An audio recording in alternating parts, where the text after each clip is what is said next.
Hi friends, Craig from the Barefoot Forge here for Weld.com, and today we're going to teach you the basics of auto body restoration, not restoration, but repair. We've got this horrible condition 1991 Subaru Legacy that I bought for the engine and nothing else, so we might as well make it better and teach you something in the process. This might be relevant to you because your car might have a bunch of giant dents in it and random rust holes and things like that. I know I keep buying cars like that, so, you know, as long as we're going to keep sprinkling salt evenly on the roads, you got to learn how to put the metal back. Let's do that together.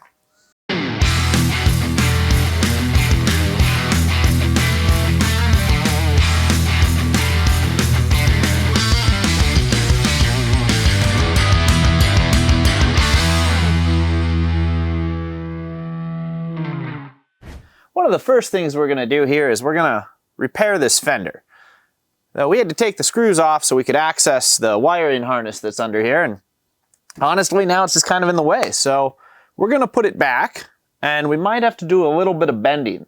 And we'll show you how to use some bodywork hammers to help straighten things out. Before doing any welding, it's important that we disconnect our battery. Otherwise, some of the electricities will go backwards through the electricity hoses, and they'll fry your engine computer. Some people will tell you that that's not really how that works, but I can tell you I've replaced a lot of engine computers on various vehicles right after the car got some body work, so I would definitely recommend disconnecting at least the ground side of your battery. This is an aftermarket battery setup, it seems, and you really just need to disconnect the negative side, and then it should be good. There we go. Take your battery out. Let's go ahead and rehang this fender, as the kids call it, and yeah, I think you just kind of, oh yeah, it's going to take a little more than that. Nope. Well, this one doesn't want to go back on. We might need to do a little bit of bending. It looks like we got a little crease in here, so we're going to just need to get it back on carefully and gingerly with an auto body hammer. This here is an auto body hammer set.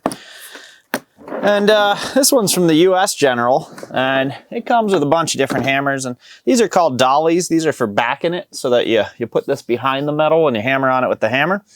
Each of these hammers has a specific purpose, and we'll go through them and show you some of the finer things they can do. First, we got to get this fender on. I'm not sure which of these we'll use. So this is a pretty standard auto body hammer. It's got sort of a rounding side and a cross peen side to it. And we still can't seem to get this fender to go back on. And maybe if we just... Nah, it's not gonna work. So we're gonna go with a slightly bigger one. This is about an 8-pound rounding hammer. I think that's what they call this. So we'll just sort of put this up a little bit like this. And then, yeah, to get that last little bit, you just give her a nice, there we go. Now it's hung. Tap it right there. The fender's back on, and we can put our bolts back in. That'll hold it nice and solid. Let's talk a little bit about dent removal. Sometimes you've got a panel and it's pretty straight, but it's got a little bit of a dent in it. If you need to get that dent out, there's a couple of fancy ways to do it. We'll go over a fancy way and we'll go over a little less fancy way. Both ways, they're probably going to work. The problem we have with this panel is that it doesn't have 2 dents in it. Well, I believe in our abilities to solve that. Let's just go ahead and we'll add some. Well, that's a little bit of a dent. Not really as deep as we wanted. Let's add another one over here. That's pretty good. We've definitely damaged that one. So the next thing we like to do is we take one of the Sharpie markers, make sure you sharpen it first, and we'll find the center of our dent just by feeling around. Based on all of the paint removed, looks like that one's about there, and it looks like that one's about right there. That tells us where we need to grind. We need to have nice shiny metal in order for our welds to stick. So on this one, we're gonna do the fancy way, and on this one, we're gonna do the less fancy way. For both of these, we need nice, clean metal so that we can weld something to it and pull it out. We got our Milwaukee M12, nail polisher here with a 120 grit flap-a-dude on there. And we're just gonna clean this area up so that we can weld something right to the middle.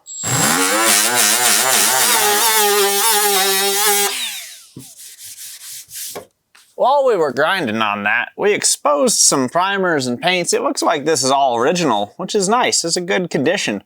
I don't see like 9 layers of things, just sort of the 3, like a primer and a build and a paint.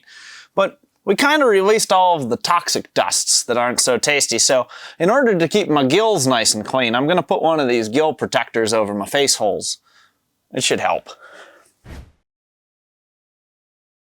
Hey guys, I'm Kevin with JMW Fabrication, the Welding Business Owners Podcast. Today, I'm throwing away all my anti-spatter because I found this stuff, Born Eye Guard. It works awesome. It's actually a ceramic spray that keeps spatter off of everything.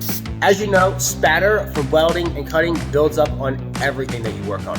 From your tables, to your tips, to your cups, to your torch heads and everything like that. This stuff is actually a ceramic spray that you spray on real lightly. It's a nice white powder and it doesn't even let it stick at all.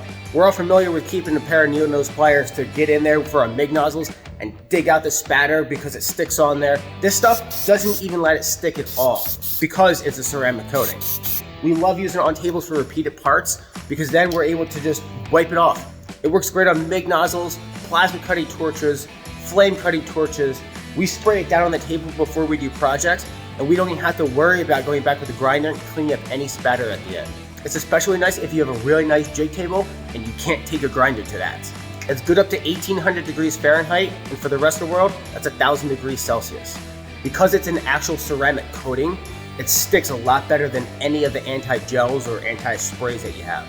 It's clean, it goes on white, put a nice little light coating on it, and you're good to go. So if you're tired of dealing with nozzle jelly, nozzle spray, check these guys out. Born Eye Guard, BORNIGUARD.com.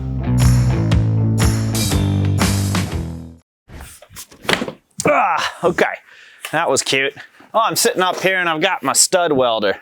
Yes, I'm a stud and a welder. This one's made by the Chicago Electric Company. They're the same people that brought you Pittsburgh tools. That makes no sense. Anyway, what this does is it spot welds a little low quality nail type thing on it, and then it's got a little slide hammery dude that pulls things out. This one's nice and cheap from the Harbor Freights. So let's give it a go.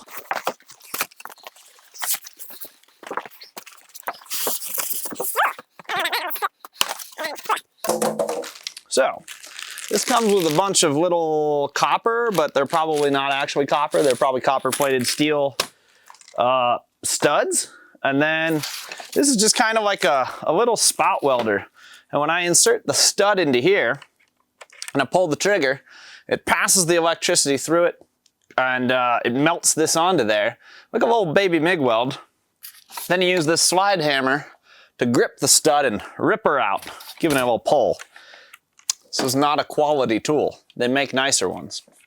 For a lot of these things, they'll tell you not to ever run it through an extension cord, but that's just because they tell you not to do that. You're definitely gonna do that. So just make sure you have a nice heavy-duty, dedicated, welder-friendly extension cord. This one's a 10 gauge. If you do buy an expensive extension cord, in order to make sure that people don't immediately try to steal it, I suggest taking some black electrical tape and just wrapping it up a few spots, just a random spot, so people think it's all frayed and destroyed. You'll get to keep that for a lot of years.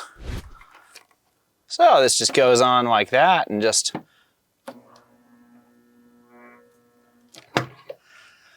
So, I think I held that on a little too long because it looks like I might have burned a hole right through the car, which is not ideal, not really what we're going for. Most often I don't hold them on long enough and they break right off. So let's go ahead and see what happens when we put our pulley dude on there, try to pull it.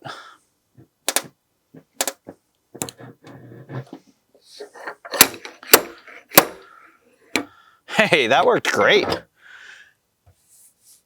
That actually worked really, really well. We were able to get that out. And what we did is we pulled it a little further than flush. It's easier for us to hammer that back in a little bit. Now, every time we dent something, we're stretching the metal a little bit, and every time we heat it, we're shrinking the metal a little bit. So the stud dude does a pretty good job. Usually it takes a couple of studs. So we're still a little low right here. I'll put one more stud on, pull it a scotch out. Then we'll break these off or cut them, grind them flush. And we'll be able to do some hammering and dollying to make this nice and straight. Tell you what, we got it pretty flat already. So that's only going to take a thin smearing of smear in order to get it nice and flush again. So it's a little high right here, and I can just tippity tip tap it there. It's a little high right there. And just keep feeling around, find a high spot, give it little baby taps, because you're not trying to push each piece in. You're kind of trying to level them all out so the whole thing goes in. That dent's pretty good. Now how do we do with that one much cheaper? Sometimes you don't have a fancy stud welder and a pulling device. Well, then you can just use some finishing nails and a MIG welder.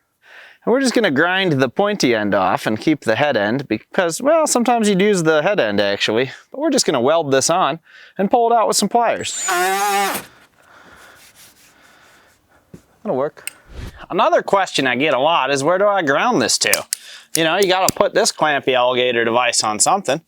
Wow, there's a lot of garbage in here. Well, one good spot is always the door latch. Because we're going to be welding on this door, that kind of sucks because I want the door to be closed. So I could put it on that door latch or a seatbelt bolt or really any exposed bolt. Just remember, you can't really ground through paint. So unless you want to grind through paint in order to ground through paint, just find something that's shiny and attach it there. I'm going with the steering column because I ripped the entire dash out of this car. Oh, we got here this fire extinguisher. It's a full one. Trust me. It's full.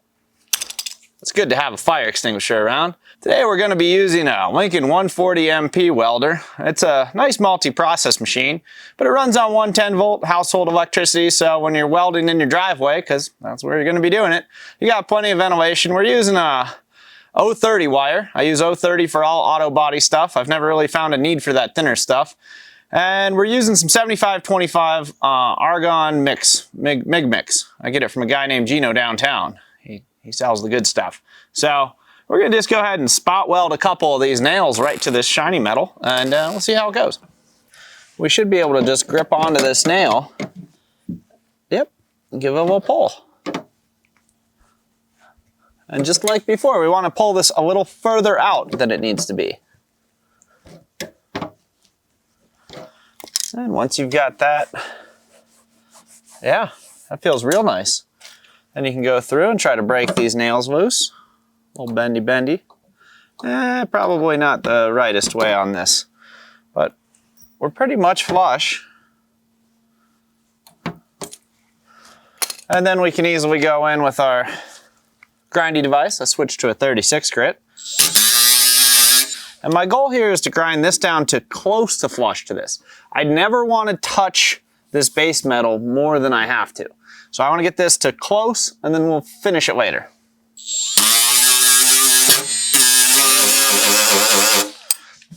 That's pretty good.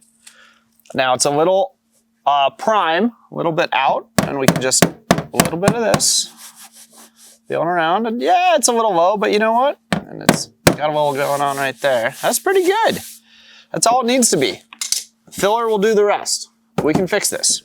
Well, here we go. So we've got one of these. This is what's called a dual action, or most commonly a DA sander. It runs on air, and it spins in one direction while spinning in a different direction. It's kind of like how people think that our planet goes around the sun, but we know better, right? Anyway, we got 100 grit on here, and we're gonna just feather this out, sort of getting our metal finishing stage done as much as possible, and then kind of feather the whole thing out, so that when we do the coatings and the sandings, it gets smooth.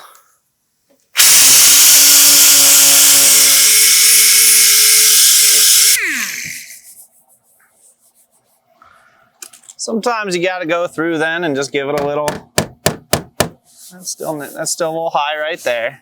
That's pretty good though, I can feel that. This guy's a little high.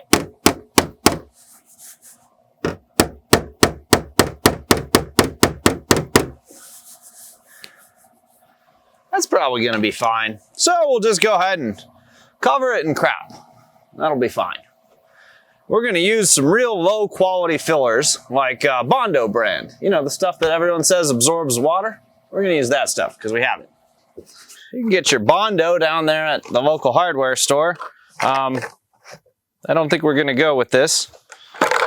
We can use Evercoat Chromolite. This is a nice lightweight stuff. This is pretty good, but I've always been a fan of this Duraglass. That's a good one. This goes straight on bare metal, and I'm just gonna sort of scuff the area around it in case any of this touches the paint. I'm gonna degrease it real well, and then I'll show you how we spread it out. We got our wax and grease remover. I'm using Semsolve, but whatever you got. We just apply that to a blue, and we give it a little this, and we give it a little that. Whenever you want to paint anything metal, whenever you want to do anything, any kind of adhesion to metal, you want to make sure you remove wax and grease because it just takes a fingerprint to make stuff not stick. So we've got that all degreased. Now we had to go to the cardboard store and buy 6 cardboards. These ones are extra. And we're gonna use this cardboard to mix all of our things up. The cardboard store sells you a lot of things, but disposable cardboard's really what they exist for. So we're just gonna take a big old dollop of our schmeary stuff, and we're gonna put it right on our cardboard. We're gonna put it on there like that, using this little spreading device we buy. And then they give you this little tube of juice, and you just give it a little bit of that. And now we just mix the two together in kind of a chopping motion, and then we, spread it all out and spread it out again. We want to get it nice and mixed. That's going to start that reaction. You have a very short working time, usually only a few minutes once it gets started. And our goal here is just to put a thin layer over everything that we can feather back. Wow, this is hardening up real fast.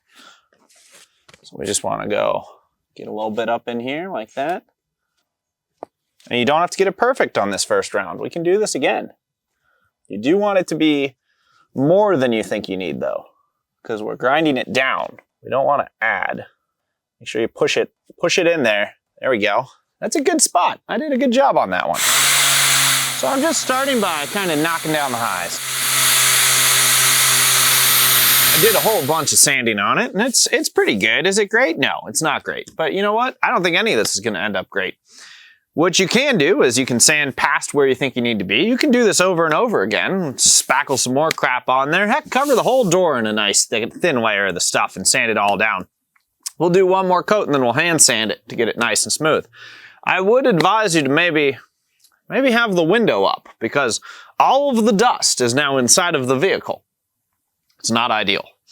Well, let's put another coat of something thinner on and hand sand it to absolute perfection. I went ahead and smeared another smear on there, nice thin smearing. We'll let that set up and then we'll give it a little hand sandy in our back and forth crisscross applesauce style. Get it nice and flat. It's time to sand stuff. So we got one of these sanding blocks. They're a little bit soft, gives it a little more forgiveness, but you don't want it to be too soft or it gives it too much forgiveness. And we wrap it in some 220 and we're just gonna give it a little couple of those, few of those. And just keep on rocking that, feathering these edges out. That's gonna get it dead flat. I'll put my face bits on for this. We went ahead and sanded it down to 320 grit, and it is smooth. Those dents are gone. This is ready for some finish work. Traditionally speaking, you would have to repaint this whole door. But we're gonna stick to what the last owner did and just cover this in a gray primer and leave it forever, like you probably will. So today we're using U-POL High Build Primer. And once we get to this stage, it's not necessarily done like ready for paint, but if it's smooth enough, you just put 2 coats of this on, sand to 320 in between, and you should be pretty much prepped for paint. So you could probably mask it off and stuff so you don't end up with paint like in your car, because it'll just get on everything. So we'll just go ahead and give it a little this. Well, where we left off yesterday, we'd put 2 coats of primer on, the high build stuff. And now it's time to sand it down a little bit, smooth that primer out, and then do like one more dusting coat. And it's pretty good. We did a pretty good job of making these dents go away. We also did a pretty good job of putting them in there, and we did that together. I enjoyed that. Now, I'm not saying you're always gonna have to do this on your car, and sometimes you probably shouldn't. If it's a good car, this is not a you thing. Not for the first timer, but a lot of times you'll be working on a lawnmower or a railing or whatever else it is you needed to weld up, and hey, the finish just isn't there. A little bit of filler, a little bit of sanding, a little bit of high build primer. These are useful lessons to you. Next up, we've got this nasty bit. They covered this over in some kind of putty that I think is used for home renovations and woodworking people. But we're going to remove this, and I'm guessing there's a giant hole under there. Then we're going to make a patch panel and show you how to properly weld new metal in to replace the old legacy metal. Yeah, we've made a pretty big hole now.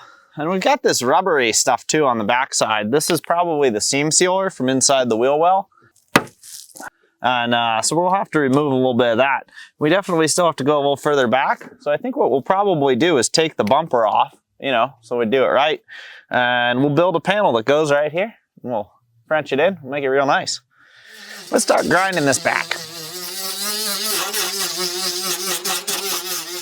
Well, we went ahead and dug it all out, and it's a hole. You can put your finger in there. So I'm also seeing there's a hole in this inner fender, so we probably picked the hardest part of the whole car to actually repair. So we're gonna go ahead and take the bumper off and the wheel off because I'm really committed to this project, despite the fact that we're gonna scrap this car tomorrow. So we'll just make it real good though, for you. With our bumper off, we can see that this edge is all wiggly and stuff. So we're gonna go ahead and make some straight lines and cut that, cutting back to good metal, because it's easier to make a patch panel with straight lines. Gonna use a little tape. Tape makes straight lines, if you want it to.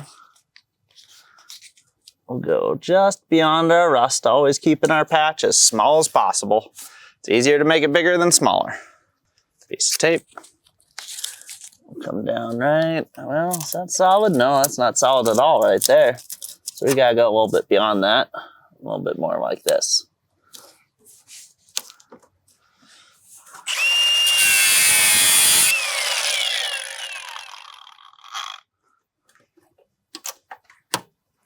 This is gonna be a tricky repair. I got all the foam and flammable stuff out for the most part, and we'll clean it up in a bit, but basically we need to make this inner piece, we need to make this flange piece, and then we can make this outer piece. And I don't care a ton about how pretty the inner piece and the flange piece are because they're behind the bumper. We don't see them. But this outside piece, we need to get nice and flush and do some good body work on. So let's do it. I went back to the old cardboard store and got some more. And we're gonna just sort of put this around the back side of this and trace it out so we can cut ourselves a cardboard patch panel. Something along the lines of that to that to that to that to that, all the way over to there. And then we've got our arch here. And we have our secondary arch that's about right here. That's all we need.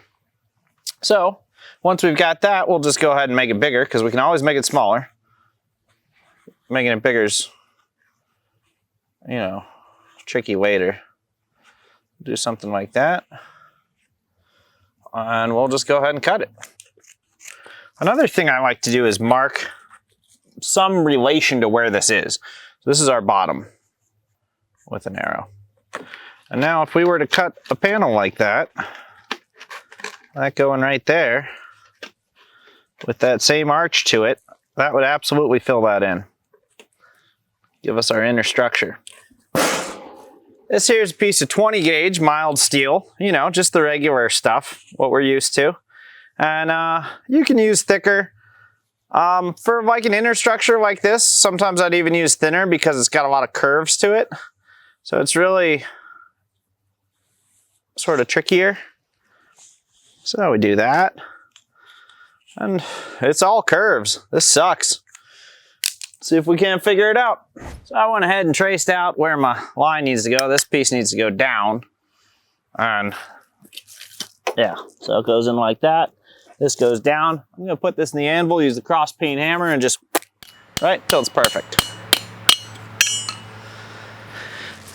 I've got this plate fitted pretty well. It's wider or longer than it needs to be, but once I weld it in, I can trim all that and make that look factory.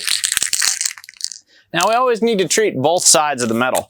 So we're gonna spray this patch piece with some weld through primer. This stuff's really expensive, so you know it's good. We'll just put it right on our hood here.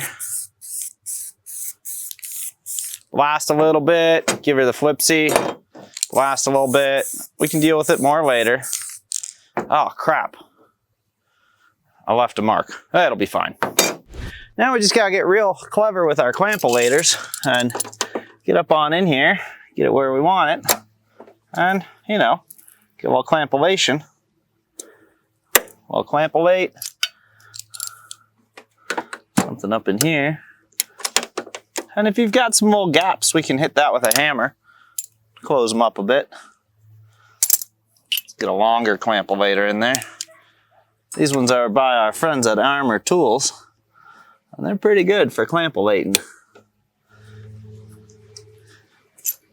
Okay, well, we used some of our grippy boys to hold her in place, and it's pretty good. So now I'll go on that backside where I already went down there and ground off all of the seam sealer, so I'm good on some clean metal on the inside there. And I'll just zip zap it along.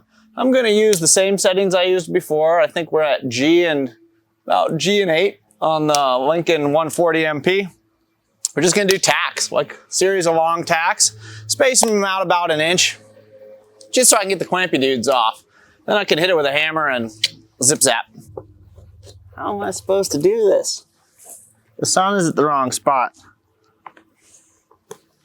Well, we'll weld a little out here first, why not? Ooh. Ooh, we're getting bad groundage. Put it right there. That's a better spot. We'll see if that works for me. Oh yeah. That's gonna do just fine.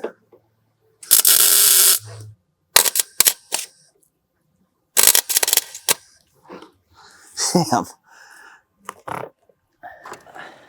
This is some thin crap. We are dealing with some Swiss cheese in there. It's pretty thin. Probably could have cut it back a little further. I just kind of going around filling it in with short tacks. They're not all that structural, but we've got 2 layers there, so it's gonna be good. We just have to tie them together.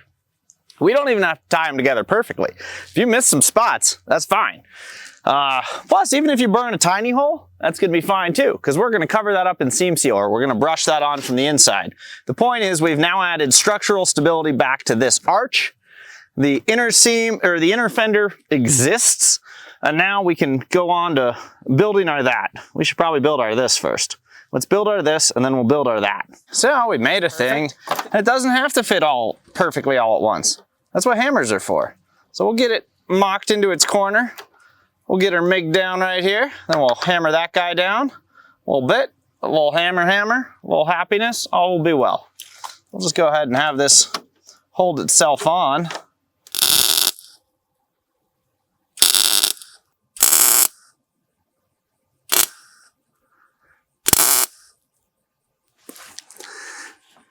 And now we do a little hammering. Get this end to come in, right like that. And we'll just work our way from here over to there, filling it all in, hammering it down, and tacking it on.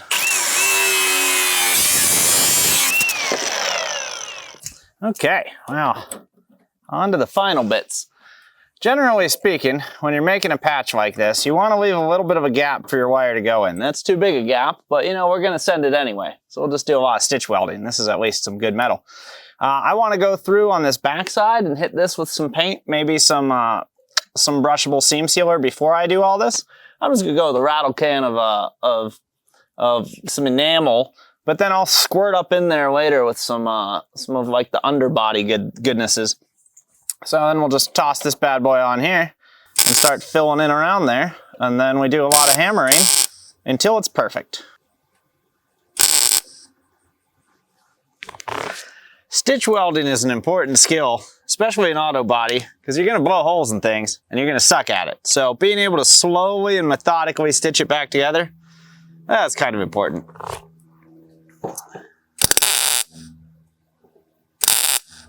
Well, it's coming together. It's not perfect, but it is solid metal. I still have to make a little panel down here, but let's just start by grinding this down and start making it flat. So we got our little grindy dude. And again, the idea here is to grind the weld down long before you hit, especially the parent metal, because we know that's real thin. Okay, it may not be perfect, but now it's completely made of metal. It seems to be sticking out a little here, so we'll hit it with a sledgehammer, which is kind of back to square one, and then we'll fill it with our putties and do our things, and do some body work.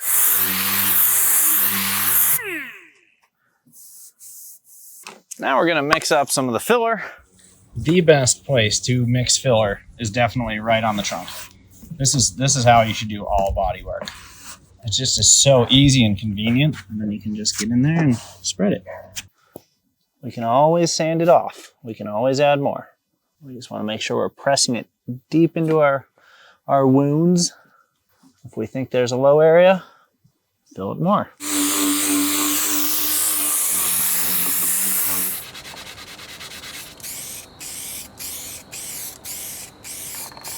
Now we're just going to go ahead and wet sand it, going through some progressive grits, starting at 500, going up to about 1,000 or 2,000 grit. That's going to get all the little scratches and stuff out, make it all kinds of nice. The reason we wet sand it is so that it kind of cools the paper down, but it also washes away all the dust, so the dust doesn't clog up the paper. So you get something like one of these Abralon pads. These are pretty nice. It's 1,000 grit. And you just, a little soapy water and use all the different directions. Oh yeah, it's real smooth now. We need to seal the backside of all of our exposed metal too. And even if you didn't grind down all your welds and whatnot, that's kind of fine because we're gonna brush and smear on this rubberized seam sealer.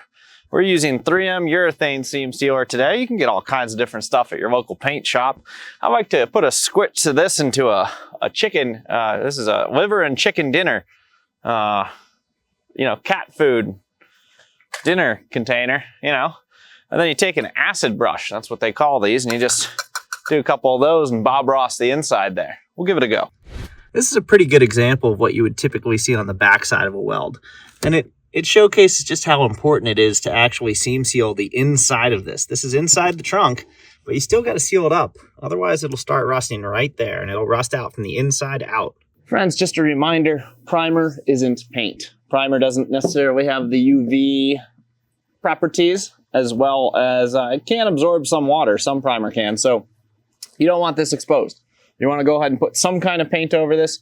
You could respray the whole car. I don't think we'll do that in this case. You could blast it with a little bit of enamel from a rattle can, or you could go to your local paint center and have them mix up some proper colored paint. We're not going to do a base clear on this car. I think we're going to scrap it. Well, friends, it's done. We've fully restored this 1991 Subaru Legacy. Look at it. It's amazing. Now it's ready for its next owner.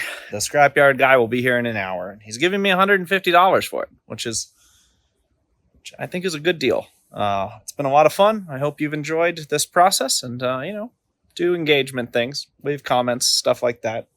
I appreciate you. Cheers.